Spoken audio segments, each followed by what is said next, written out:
Good morning friend, नमस्ते। आज हम 100 MCQ कर रहे होंगे जो कि कॉन्स्टिट्यूशन ऑफ इंडिया, भारतीय संविधान एवं राज्य व्यवस्था से संबंधित है।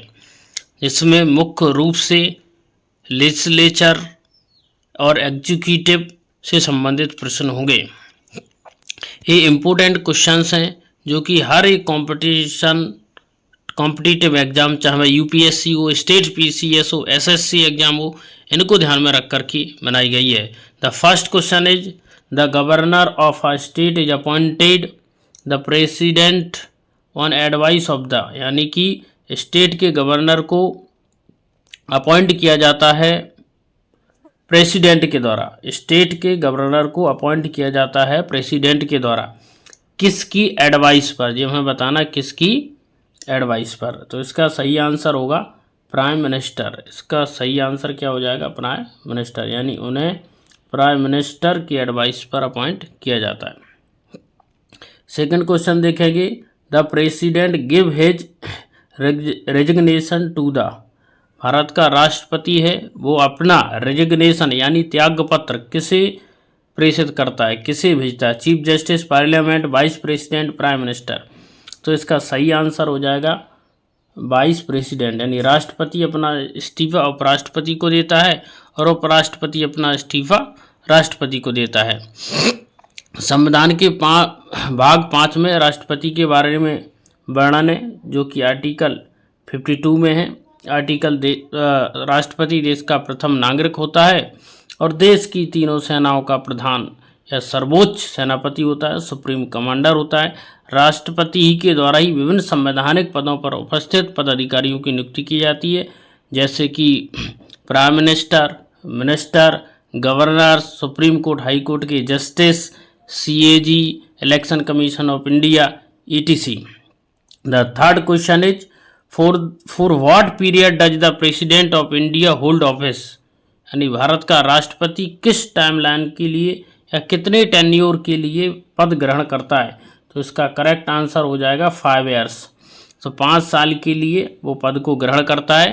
प्रेसिडेंट के संबंध में संविधान में ये कहा गया कि प्रेसिडेंट अपनी पद ग्रहण करने की तिथि तक 5 साल तक उसका कार्यकाल होगा, लेकिन कार्यकाल समाप्त होने से पूर्व ही राष्ट्रपति के चुनाव करा लिए जाएंगे। समाप्त होने से पूर्व ही राष्ट्रपति के चुनाव करा लिए जाएंगे। जैसे ही इनका कार्यकाल समाप्त होने को होता है उसके 6 महीने पहले ही चुनाव की प्रोसेस स्टार्ट कर दी जाती है, ताकि सही टाइम पर प्रेसिडेंट का चुनाव हो जाए, क्योंकि हेड ऑफ द स्टेट है, इसका पद देश में रिक्त नहीं रह सकता है।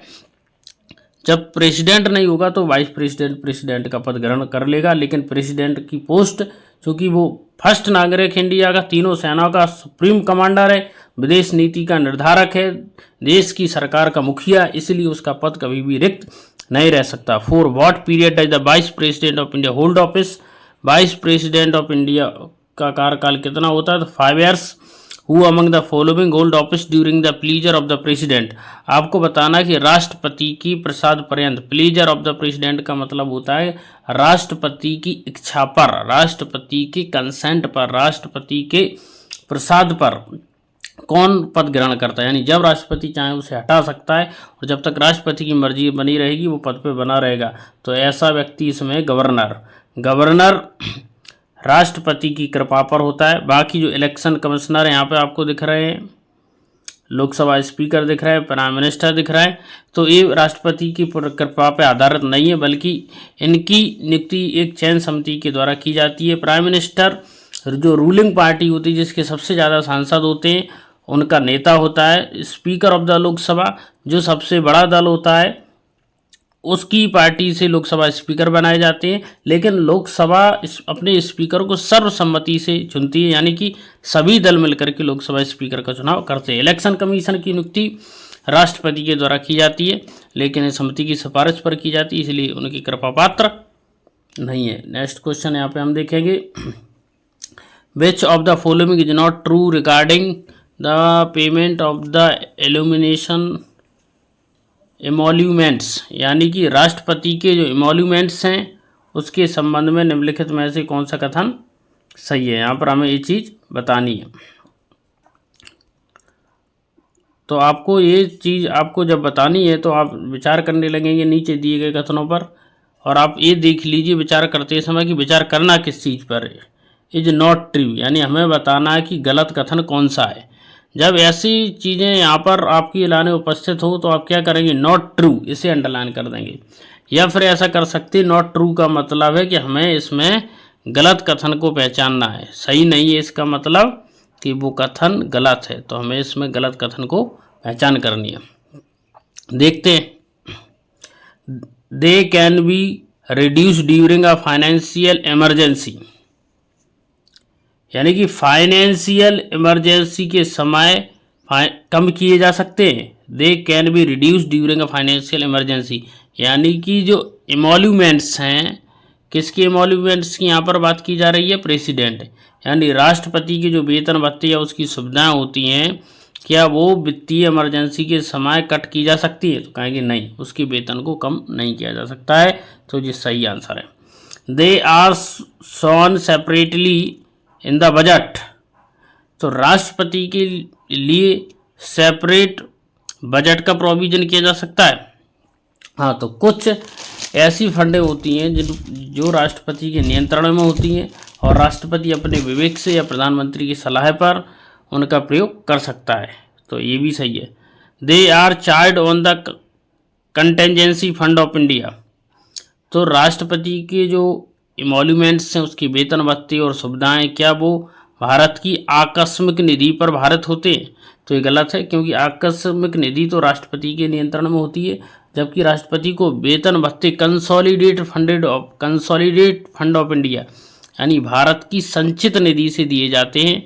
संचित निधि से जितने भी संवैधानिक पदाधिकारी हैं उन सभी के वेतन भत्ते दिए जाते हैं और उनकी नियुक्ति के पश्चात उनमें कोई भी अलाभकारी परिवर्तन नहीं किया जा सकता है। तो इसका करेक्ट आंसर जो हो जाएगा वो हो जाएगा ऑप्शन सी, तो ऑप्शन सी इसका करेक्ट आंसर है।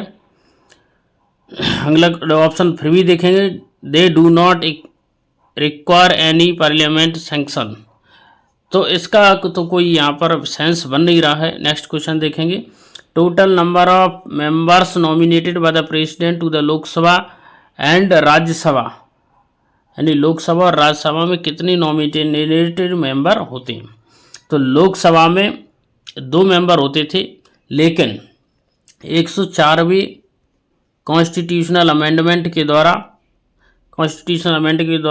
लोकसभा में जो 2 एंग्लो इंडियन की नियुक्ति होती थी उसे समाप्त कर दिया गया। अब लोकसभा में एक भी एंग्लो इंडियन का अपॉइंटमेंट प्रेसिडेंट के द्वारा नहीं किया जाता है, लेकिन राज्यसभा में आज भी 12 सदस्यों को मनोनीत किया जाता है। तो ये ओल्ड क्वेश्चन है, इसलिए इसका जो आंसर 14 वो रॉन्ग रहेगा, सही आंसर रहेगा आंसर डी। तो लोकसभा और राज्यसभा में मिलाकर के टोटल 12 मेंबर नॉमिनेट